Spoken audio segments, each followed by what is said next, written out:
Nii, tere, olen matkasuvilatest Meelis. Nüüd Aimerist D-klass 695, 685.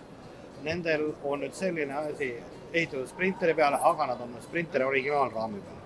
Mitte spetsiaalraami peal, ehk siis nendel puudub topeltpõhi. Selle võrra on ka natukene hind muidugi odavam. Samas on kõik elementaarne ja väga mugav Aimeri kvaliteet premium klassi ülesehitus ja kogu see disain, Mersu sõidumugavus ja need kõik on olemas. Et neid masinaid on kahes versioonis, on siis Queensbediga ja pikivooditega. Korralikult suured külmkapid. Siin on dušš ja WC on eraldi.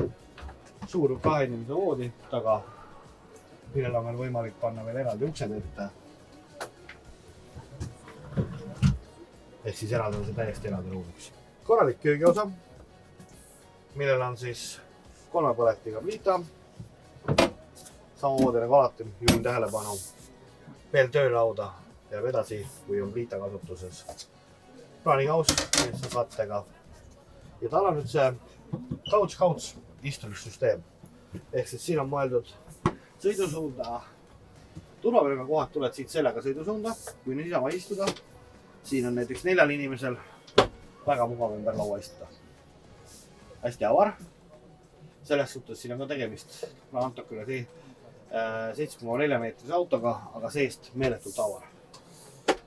Nüüd siit samast laest tuleb ka 2 inimese voodi veel alla. Nagu juttu oli, D-klassi on ka 2 erinevas voodiversioonis. Siin on ta nüüd piki voodiga, millel saab ka siis siia vahe kuni siia lõpuni 3 inimese voodi teha. Samamoodi dušš, WC eraldatud, käib ka uks vahel ilusti. Tänud tähelepanu eest ja jälgige matkasuvilat.ee, kus alati rohkem infot.